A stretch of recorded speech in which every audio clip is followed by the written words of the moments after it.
গাজীপুরে তারেক রহমান ও নুরুল ইসলাম সরকারের মুক্তির দাবিতে বিক্ষোভ ও মানববন্ধন।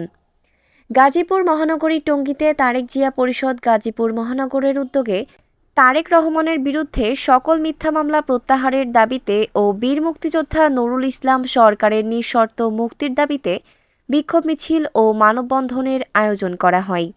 শুক্রবার ১৩ ডিসেম্বর বিকেল ৪টায় টঙ্গীর নতুন বাজার এলাকা থেকে শত শত নেতাকর্মীর উপস্থিতিতে তারেক রহমানের বিরুদ্ধে সকল মিথ্যা মামলা প্রত্যাহারের দাবিতে ও বীর মুক্তিযোদ্ধা নুরুল ইসলাম সরকারের নিঃশর্ত মুক্তির দাবিতে বিক্ষোভ মিছিলটি টঙ্গী স্টেশন রোড প্রদক্ষিণ করে ঢাকা ময়মনসিংহ মহাসড়কে মানববন্ধন করে। আয়োজিত বিক্ষোভ মিছিলে প্রধান অতিথি হিসেবে বক্তব্য রাখেন তারেক জিয়া পরিষদ কেন্দ্রীয় আহ্বায়ক আমিনুল ইসলাম সোহাগ। বিশেষ অতিথি হিসেবে উপস্থিত ছিলেন গাজীপুর মহানগর বিএনপি নেতা সরকার শাহানুর ইসলাম রনি সরকার। উক্ত অনুষ্ঠানের সভাপতিত্ব করেন গাজীপুর মহানগর তারেক জিয়া পরিষদের আহ্বায়ক সাব্বির আহমেদ এবং অনুষ্ঠানটি সঞ্চালনা করেন সদস্য সচিব মোহাম্মদ বীর রহমান।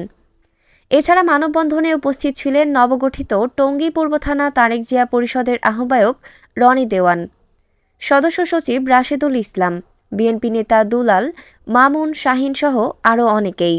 এছাড়া উপস্থিত ছিলেন যুবদল নেতা উজ্জ্বল, ফারুক মৃধা, মিথুন, বাসু, খোকন, বিপ্লব আলম, মনির, টিপু, ছাত্রদল নেতা আশরাফুল, সাদি, ফাহিম সহ তারেক জিয়া পরিষদের কেন্দ্রীয় গাজীপুর মহানগর, গাজীপুর জেলা ও টঙ্গী পূর্ব থানার অসংখ্য নেতাকর্মী।